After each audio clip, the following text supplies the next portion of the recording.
ઓમ શ્રી ગણેશાય નમઃ। જય શ્રી કૃષ્ણ મિત્રો।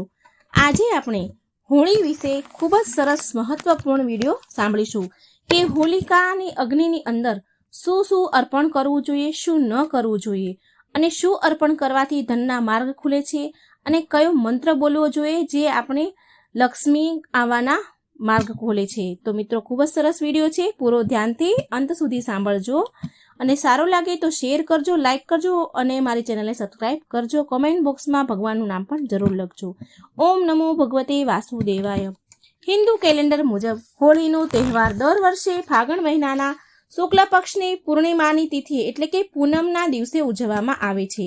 આ વર્ષે હોળિકા દહન જે તારીખે છે 24મી માર્ચના રોજ 9:24 વાગે શરૂ થશે, જે 25મી માર્ચે રાત્રે 12 વાગે અને 29 મિનિટે સમાપ્ત થશે। તો હોળી દહન 24મી માર્ચે અને 25મી માર્ચે રંગ ઉત્સવ મનાવવાનો છે। અને હું તમને એક વાત ખાસ કહું છું મિત્રો કે એક મોટું ચંદ્રગ્રહણ પણ છે 24મી માર્ચે। એક મોટું ચંદ્રગ્રહણ થશે, જેઓ મંત્ર સાબિત કરવા માંગે છે તેમના માટે સારું સમય છે। પરંતુ આ દિવસે એટલે કે મિત્રો આ વર્ષે હોળિકા દહન ભદ્રાના પ્રભાવ હેઠળ થશે। આજે હોળિકા દહન સાંજે કરવામાં આવશે અને બીજે દિવસે 25મી માર્ચે બુધવારે રંગોની હોળી રમવામાં આવશે। જો તમારું જીવન પૈસા સાથે જોડાયેલું છે, જો તમને કોઈ સમસ્યા હોય તો તમારે આ 3 વસ્તુઓ હોળીની આગમાં અગ્નિમાં અવશ્ય અર્પણ કરવી જોઈએ। સમસ્યા ગમે તેટલી મોટી કેમ ન હોય, સંપત્તિના માર્ગમાં ગમે તેટલા મોટા અવરોધ કેમ ન હોય, તો તેના મૂળમાંથી તેનો નાશ પમાડે છે। કારણ કે હોળીની અગ્નિમાં એટલી બધી પવિત્રતા અને એટલી બધી શક્તિ હોય છે કે તેની પાસે મોટામાં મોટા પાપનો નાશ કરવાની પણ ક્ષમતા છે। તેથી જ શાસ્ત્રમાં હોળિકા દહનને ખૂબ જ મહત્વપૂર્ણ ઉત્સવ તરીકે ગણવામાં આવ્યો છે, ઉજવવામાં આવે છે। પરંતુ શાસ્ત્રમાં કેટલીક એવી પણ વસ્તુઓ છે, એવો પણ ઉલ્લેખ છે જે ન કરવો જોઈએ। ભૂલથી પણ હોળીની અગ્નિમાં એ વસ્તુને ન અર્પણ કરવી જોઈએ। પ્રાચીન કાળથી હોળીનો તહેવાર જૂઠા ઉપર સચ્ચાઈ, ખોટા ઉપર સચ્ચાઈની જીતનું પ્રતીક છે। હોળીનો તહેવાર હોલિકા સાથે જોડાયેલી ખુશીઓ અને રંગોની સાથે હોલિકા દહનની રાત્રે દેવી શક્તિઓનો ઉદય થાય છે અને અસુરી શક્તિઓનો નાશ થાય છે।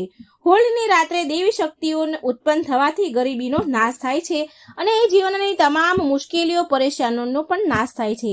શાસ્ત્રમાં આ દિવસે દુઃખ અને પરેશાનીઓમાંથી મુક્તિ મેળવવા માટેના શ્રેષ્ઠ દિવસ માનવામાં આવ્યો છે। જ્યોતિષ શાસ્ત્રમાં હોળીની રાતને સિદ્ધિની રાત્રિ પણ કહેવાય છે। આ દિવસે વાતાવરણમાં નકારાત્મક અને સકારાત્મક શક્તિઓ ખૂબ જ સક્રિય હોય છે। તેથી જ પ્રાચીન સમયથી મિત્રો હોળીની રાત્રે કરવામાં આવતી સાધના ખૂબ જ અસરકારક માનવામાં આવે છે અને ચોક્કસપણે સફળ પણ થાય છે।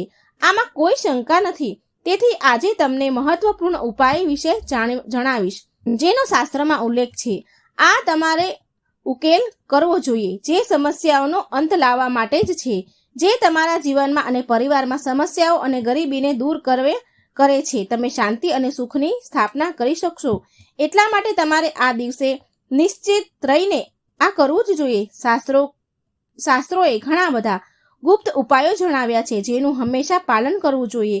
આ ઉપાયો ગુપ્ત રીતે કરવા જોઈએ અને બીજાની સામે ક્યારેય ન કરવા જોઈએ। તો ચાલો હોળી વિશે જાણીએ, કઈ વસ્તુને રાખવી જોઈએ અને કઈ વસ્તુને અગ્નિમાં ન અર્પણ કરવી જોઈએ। ઘણા લોકો હોળીની અગ્નિમાં શેરડી નાખે છે। તૂટેલી બગડેલી શેરડીને હોળીની આગમાં ફેંકવી ન જોઈએ। આ કરવું શુભ નથી। હોળી અંદર અર્પણ કરવી એ શુભ છે, પરંતુ એ યાદ રાખો કે જ્યારે તમે શેરડી તૂટેલી કે બગડેલી હોળીની અગ્નિમાં હોળી માતાને અર્પણ કરો છો તો હોળી માતા બહુ ગુસ્સે થાય છે। જ્યારે તમે હોળીની અગ્નિમાં શેરડી બાળો છો, નાખો છો, ત્યારે તેને પૂજામાં પણ ઉપયોગ થતો નથી। જો તમે શેરડી અર્પણ કરો છો તો તેમાં શેરડીના પાંદડા હોવા ખૂબ જરૂરી છે। અધૂરી શેરડી હોળિકા માતાની અગ્નિમાં ન નાખવી જોઈએ, અગ્નિમાં ન અર્પણ કરવી જોઈએ। પૂજાની અધૂરી શેરડી હોળીમાં નાખવાથી એની પૂજા પૂરી નથી થતી। આ ક્રમમાં શેરડીની સંખ્યા 2, 5 કે 7 હોવી જોઈએ। હોળીની બીજી વાત એ છે કે હોળીની અગ્નિમાં નાળિયેર અર્પણ કરવું બહુ શુભ મનાય છે। પરંતુ નાળિયેર કેવું હોવું જોઈએ? નાળિયેર અર્પણ કરતા પહેલા એ વાત ધ્યાન રાખવું કે હોળીની અગ્નિમાં હંમેશા નાળિયેરમાં પાણી ન હોવું જોઈએ। નાળિયેરમાં પાણી ન હોવું જોઈએ. નાળિયેર ઉમેરતા પહેલા, અર્પણ કરતા પહેલા માત્ર સૂકું નાળિયેર જ છે એ જરૂર ચકાસી લેવું જોઈએ. સમગ્ર પરિવારનો સ્પર્શ હોવો જોઈએ નાળિયેર અર્પણ કરતી વખતે. હોળીને અગ્નિ પ્રગટાવતી વખતે મુશ્કેલી અને ઝઘડાને સમાપ્ત કરવા માટે તેને તમારા પરિવારને સમર્પિત કરો. સૂકા નાળિયેરથી ઘરમાં સુખ શાંતિ વધે છે અને ગરીબી દૂર થાય છે. નાળિયેર અગ્નિમાં શેકવાથી હોળિકા માતા તમારી બધી જ મુશ્કેલીઓ દૂર કરે છે અને અગ્નિમાં નાળિયેર હોમવાથી તમને અગ્નિ દેવતા પણ આશીર્વાદ આપે છે અને પ્રસન્ન પણ થાય છે. તમે હોળી માતાને ઘરે બનાવેલો જે પ્રસાદ હોય તે અર્પણ કરવો જોઈએ. તમે તમારા ઘરમાં જે પણ ભોજન બનાવ્યું છે તે હોળી માતાને અવશ્ય અર્પણ કરવું જોઈએ. હોળી માતાને આમ કરવાથી હોળીમાં ખૂબ પ્રસન્ન થાય છે.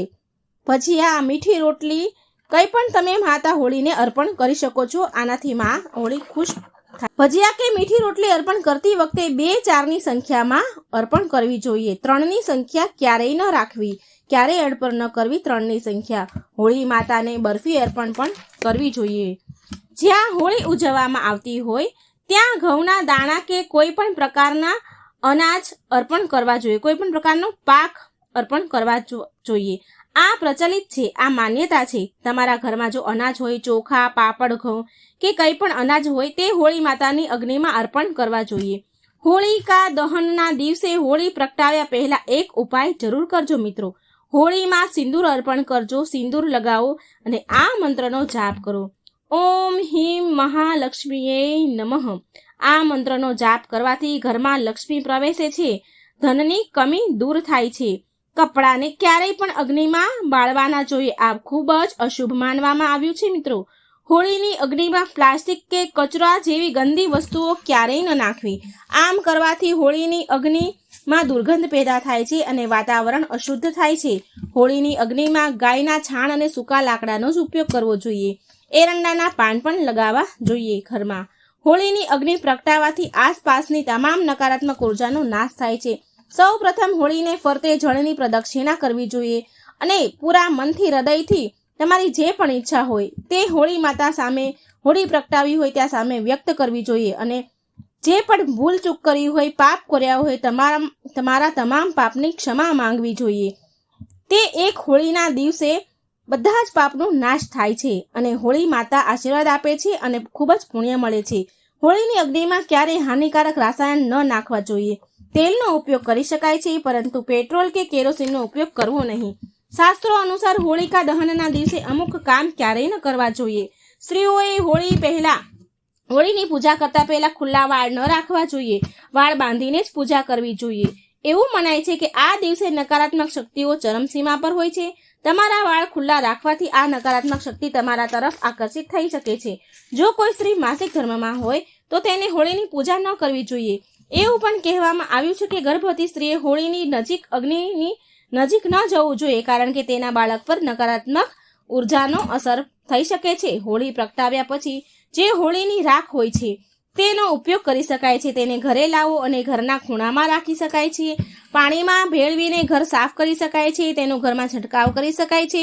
તેનાથી ઘરમાં નકારાત્મક ઉર્જા દૂર થાય છે. તમારા કપાળ પર હોળીની રાખ લગાવી ખૂબ જ શુભ માનવામાં આવી છે. રાખને નાના બાળકોના કપાળ પર લગાવી જેથી ખરાબ નજર ન લાગે. ઘરમાં આર્થિક સમસ્યા હોય તો પૈસા ન આવતા હોય, પૈસાની કોઈ તકલીફ હોય તો હોળીની જે રાખ છે, જે ભસ્મ છે તેને સફેદ કપડામાં બાંધીને ઘરના કબાટમાં મૂકો. જ્યાં તમે પૈસા મૂકો છો, જ્યાં પૈસા રાખો છો એ જગ્યા પર મૂકો. તેનાથી પૈસાથી લઈને સમસ્યા જે પણ છે એ દૂર થઈ જાય છે. જો તમે હોળીની રાખને કાળા કપડામાં બાંધીને ઘરની બહાર લટકાવી રાખો છો તો તેનાથી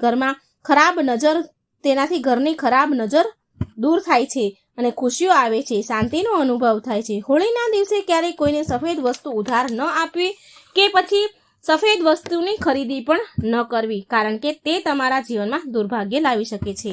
તો મિત્રો આટલી બાબતો હોળિકાના દિવસે, હોળી દહનના દિવસે તમે ધ્યાન જરૂર રાખજો.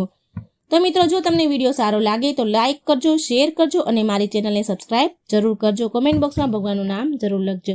જય શ્રી કૃષ્ણ. રાધે રાધે.